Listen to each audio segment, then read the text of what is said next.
Okay,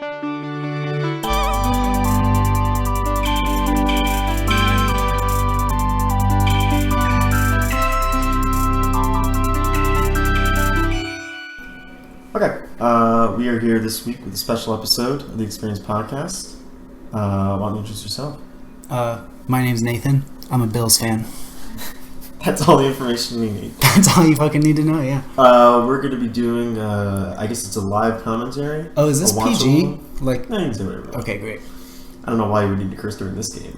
But we're doing a live watch along with the Monday Night Football game on October 21st. So this is a fairly fresh episode. This is going to come out tomorrow, basically. Yeah. This is a great game. It's the Pats-Jets. This is a great game for me to watch on because... We're week 7, right? Yeah, well, I can just shit on the Jets the whole time. And then I never have to say anything nice about the Patriots because I can just say they're playing the Jets. Yeah. Yeah, so it's definitely a win-win for It's this is going to be a long episode. This is going to be a 4-hour episode. It depends. Although that... What was the quick game yesterday? Oh, the 49ers? 49ers Redskins game? That game was awful. 2.5 hours? I didn't watch it, but I was following along. I just saw the score and I was like, why are they tied at halftime? 49ers should be doing better than this. It was, I guess, we can blame it on the slippery conditions. Is that what it is? Yeah, I think so. But that offense should have been better than that. It's the Redskins defense. You know, some games the Shanahan offense is looking really good, and other games like this, it just looks really bad. So they've definitely been leaning on their defense, but their defense is really good. So their defense was awful. Like the 49ers 2 years ago, I think, right before Shanahan got there. Oh yeah. They've been building historically bad. And then I forget the coordinator's name, but the most hyped coordinator in the world on the sideline. You know what I'm talking about? The 49ers coordinator? Do you not see that clip where he's like... Oh, the bald dude? Yeah. Dude, I fucking love him. He has such great sideline presence. Anytime anything happens on defense, he's like super hyping everybody up. I don't know how much of it is him or like the players or, like John Lynch or something as far as the defense is concerned, but he's having a good time. Well, I think... I don't know. I need to find more out about this, but I feel like Lynch probably had a pretty decent hand in putting that defense together. That's what I'm saying. I don't know how much the defense is on the coordinator or like maybe Kyle Shanahan. I'm getting that. Well, I just feel like in every organization, you need... Salah? I don't know how to pronounce his last name. Salah.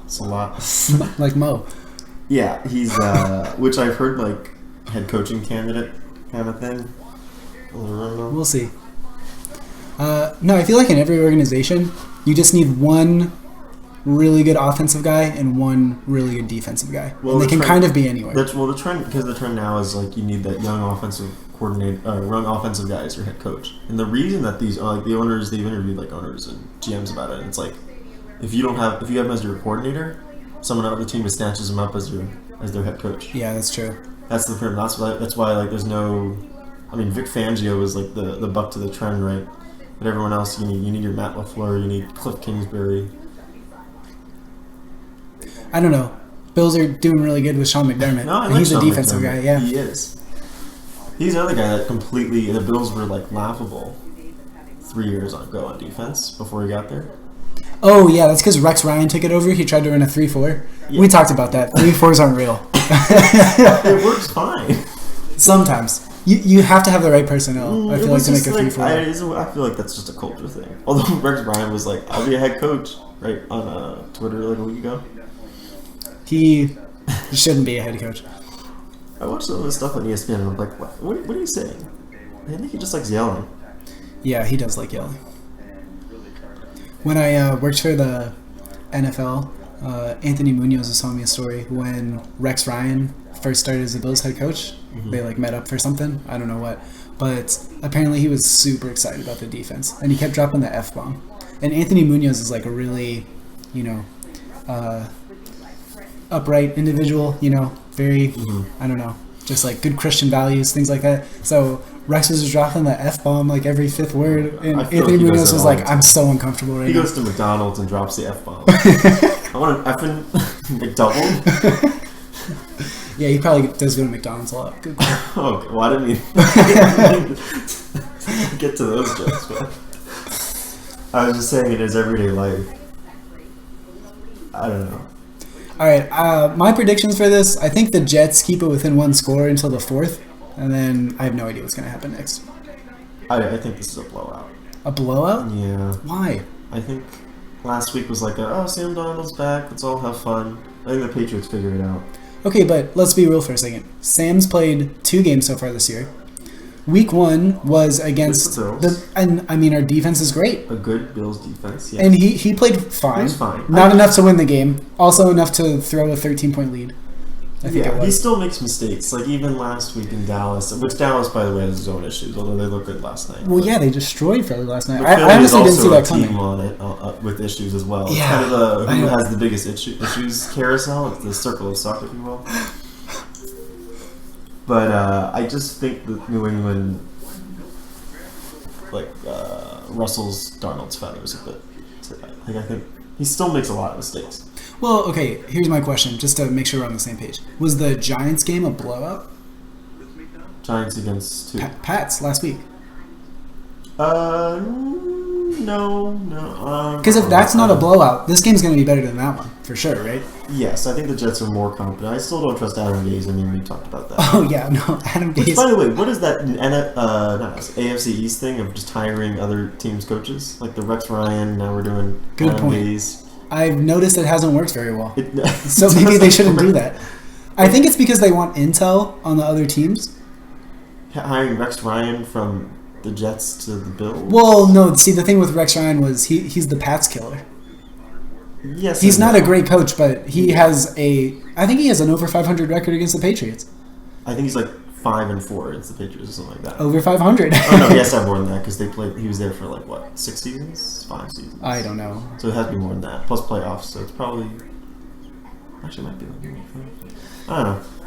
Anyway, that I don't know what intel he managed to keep on the Pats, or he kind of had their thumb on them. But he didn't beat them was he there for 2 years in Buffalo or was it 1 year? 2. And what was his record against Patriots? Patriots? 1-3. There you go. Well, I mean, it's better than 0-4. But it's the same thing with like what's hired the Patriots, offensive line assistant who takes the trash out. And like let's make him the head coach. Whoa. Don't come up here with that slander. The Patriots offensive line coach has got to be the best. No, his assistant. Oh, I see. His assistant that just takes the trash out for him. Like it's the Sean McVay thing. Like, let's just hire anyone who has seen Bill Belichick in public, so we can get this Patriot way. Right. Well, anyone who's been in the same room close enough to Sean McVay to get his scent. What I'm saying is that's the thing now, but it was for a while. It was Bill Belichick, like the Bill O'Brien. Yeah. McDaniels has always been a thing. It's always been let's create a new Patriots. Elsewhere. Well, okay, Bob Quinn and, that's kind of what Patricia's doing. Bob Quinn. Okay, yeah, has been there for a while. He's been there since 2012. So. But I mean, the copying the Pats has really taken off since Patricia's been there. But it's not even the Lions. A bunch of teams. The Texans have been discount Patriots as well with Bill O'Brien and some other assistant coaches. I think Mike Vrabel's in Tennessee.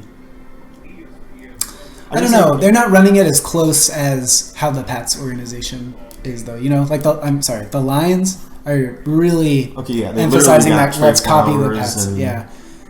Well, the Titans have Logan Ryan and Malcolm Butler. Like they just took the two. Malcolm Butler's awful. But Logan Ryan has been one of the best corners this year. Yeah, that's true. I'm just saying, like the copycat thing was the Patriots thing. Actually, yeah, the copycat thing was with the Patriots for like the past 10 years, and now it seems it's with the Rams. But the Rams have their own issues because what is this aspect ratio? I've just noticed this. We're watching the screen. It looks like it's 18:9. Well, it's very high quality despite being small.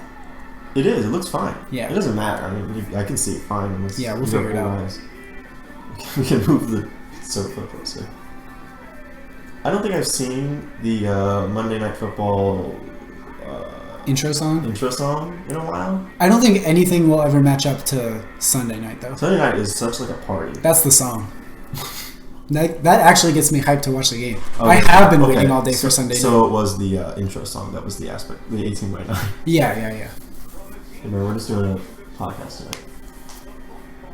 Who's playing? Patriots Jets. Oh yeah. I think it's slaughtered. That's it. I also think it's gonna be. No, I don't think. No, it'll be a good. I take back. The it has to be a better game than the Giants game. I don't know what the over/under is, but like, I would say the final score is like 30-15. Like, it's not a slaughter. How the fuck are they going to score 15? 14. Oh. I mean, like... You only even have 17. Come on, show some respect. Alright, 17. But I think it's like... It's going to be the fourth quarter with 6 minutes left, and we know who's going to win, is what I'm getting at. No, I agree.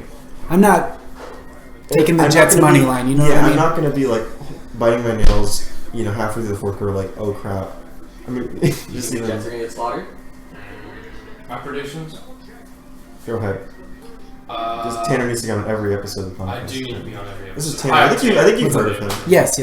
I've listened to some This is episodes Nathan. involving He's you. doing the podcast with us. I did. He's my former boss, Really? Yeah. technically. Where? At Plus? Yeah. Okay. Can you cut that out? Nope. I can get it out of really. You're not cutting this? I don't cut. I don't usually cut anything. Oh, no. This is gonna be a 4 hour. No, yeah, because I have to publish this tomorrow. I can cut that part out. You have to include the timestamp.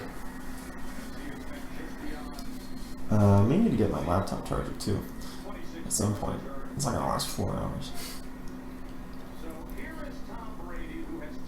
Are you actually recording the entire game? Pretty much. And you're going to try to do some editing? Nope. Where did you go to school in Cobb? Oh, I went to Pope High School. Oh, nice. I went to Wheeler. Really? Yeah. So did you go through the magnet program? Yeah. Or where were you districted to go to? Kel. Kel? Okay. Yeah, I went to What year did you graduate? It's 2017. Yeah, he's young. Oh my goodness. Okay, so you're not going to know anybody. Nope. All right, never mind. This is probably a big start in the show day too. I don't think the Jets run defense. Oh, Mosley's back. Yeah, Moses back. Yeah. Dude, the Jets defense is pretty good. They're getting slept on because they're the third best defense in their division, but they're still pretty good. Well, because they paid big money for when Mosley's in there, they're good. No, I think they're good all around, man. You think so? Yeah, Jamal Adams is awesome. Their D-line is good. Yeah, I guess so. They just kind of have talent everywhere. I guess they get slept on, but I mean, this is 2 big run plays to start the game. Well, yeah. That end around on Edelman, like, I don't know. It counts, but it kind of doesn't count, you know what I mean? That counts because Yeah, I know. you see a lot of wide receivers. Put it on the stat sheet. I But feel like every wide receiver gets at least 1 run. Robert Woods gets like 2 runs for 20 yards every game, although that's the Rams. I really liked what Kellen Moore was doing yesterday. On the short yardage plays where they would do play action and then throw it to the person who they play action to. It's just they get everyone to bite and then the running back ends up wide open. Is that a Kellen Moore thing? I feel like that's a Kyle Shanahan thing too. Well, I'm just saying Kellen Moore was doing it last night.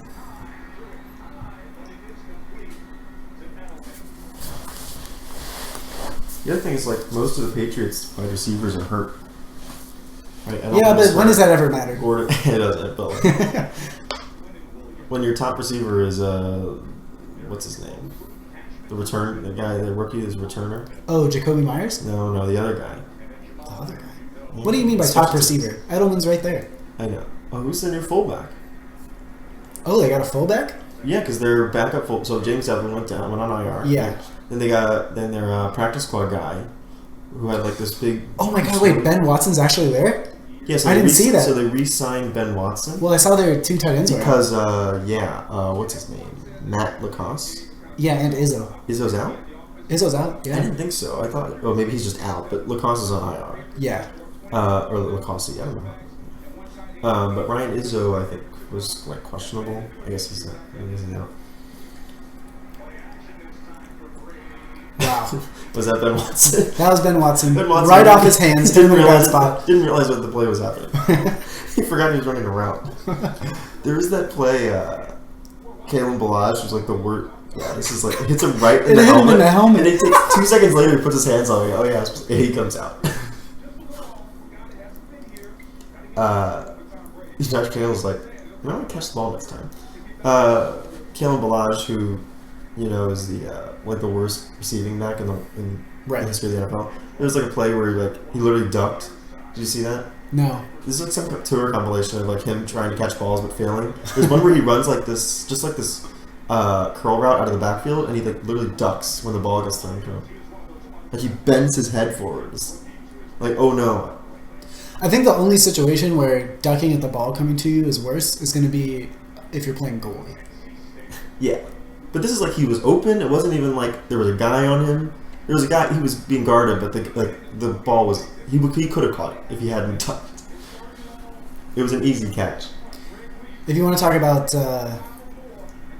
Dolphins running backs dropping passes, though, the 2-point conversion against Washington. Oh, that was their only chance, and they blew it. No, they definitely did it on purpose. Yeah, I was going to say, the Jets' defense is good because of... first down. They do a lot. It was Jacoby Myers. Yep. Greg Williams just runs blitzes on like every play. Oh, yeah. That's mostly... I mean, which works. I mean, he's a decent defensive coordinator. Wow, that's a tight window for those 4 Jets defenders. Yeah, Booger McFarland's telling you. Yeah, how do you feel about the Monday Night Football commentating cast? Josh Tessitore's fine. I mean... Oh, yeah? He's fine. What about Booger? It's like... Sometimes it feels like he's just... He does a lot of filler, I feel like. But he doesn't know what to say. I did appreciate... oh, yeah. Last week, all those bad calls against the Lions? That was the Monday night game, right? Was that? I didn't watch that one. Well, he would not stop talking about it. I saw the replay. Yeah, usually the commentators let it go, but he was not letting it go. Oh, yeah, he made a big deal about the second one. He was like, again! Well, both those were really awful. I mean, yeah. But that's another debate of, like, do you make all plays reviewable and all that? Brandon Bolden's in. Did you see the thing about the unusually high bets on games that were officiated by that crew over the past 4 weeks? No, what happened? Well, if you look at the amount of money that's being bet on each game in the NFL every week, the games with that officiating crew over the past few weeks have seen like quite a spike. Yeah. Like, that game is being bet on more than all the other games. I mean, it's like, yeah, there's all these conspiracy theories, and it's hard Well, I'll take out my tinfoil hat. I don't care. Like, that's really suspicious. I hate that. Like, they could also just be random variants. It's hard to... Yeah, that's what they want you to think, right? They're going to play it off just long enough to where we start to notice, and then they're not going to do it to not get caught. It's just like I was just at the Georgia Tech Miami game. Like, we had a couple injuries when after they had made big plays. Like, they made, like Miami made, like, a 20-yard pass onto our side of the field, and then one of our players got injured. And it happened a couple times, and the fans kept booing. It's like, you can boo because you think he's faking it, but, like, if he's not, then you just seem like a big jerk. That is very unsportsmanlike. Yeah, so it's like, he could be faking it, and maybe he is, but you don't know that. I mean, he could really be hurt. So it's kind of it's another thing like that. Like, yeah, they could be rigged, but what if it's just those games? You have to look at the games too, and the other reasons. You know more than anyone else, right? There's multiple variables. Yeah. All right, let's talk about the AFC playoff picture. Because, okay. Are you Matt Moore guy? Well, I think they'll be fine while Mahomes is out. I mean, the Chargers are just... The Chargers, oh my a goodness. dumpster fire. That game? And I don't think the Chiefs should be afraid of the Raiders. So, kind of by process of elimination. You're a Raiders guy? Who else is going to win that division? Because the Raiders are not going to win that division. The Broncos have quietly gone... Oh, no. quietly gone 3-1 in their last 4. Well, anyway. I mean, if anyone, it would obviously be the Chargers, right? I mean, if you had to pick one. But they look so awful. But if you had to pick one. I think getting Okung back on the left side will help. But I don't know how long. Back. They had their whole offensive line. It's just. Well, yeah, I don't know how long Pouncey's out. That man can't stay healthy. It's really a shame. He's such a good center. I feel like Okung is also gets hurt a lot too. The Chargers always have half their starters out on the offensive line. It's true. It's not as bad as like the Redskins, who just apparently have the worst, training staff in the world. But well, yeah, they are going to kill Alex Smith. But I don't think he's going to come out of this alive. But for some reason, it's like the Chargers always seem to have injury problems. I mean, last night was just a separate issue or not last night, but yesterday was like, the Austin Eckler thing, and then Melvin Gordon ran. I mean, you hear a lot about like Philip Rivers is another QB, right? Yeah. But also, Melvin Gordon can just not fumble. If he doesn't fumble, then there's no debate about whether Phil Rivers wants to sneak or not. All right, so now that we're done shitting on the AFC West, the Chiefs are going to win that division. The Chiefs win. The North, it's definitely the Ravens. Yeah, let's assume Ravens. The Browns are going to go 7-9, and then you don't know when those wins or losses are going to come. Right. Maybe they go 8-8. I'm gonna for this discussion. It's relevant that we assume that the Patriots win the division. I don't think it's that big of a jump, but I'm just saying it's not set in stone. I know you want the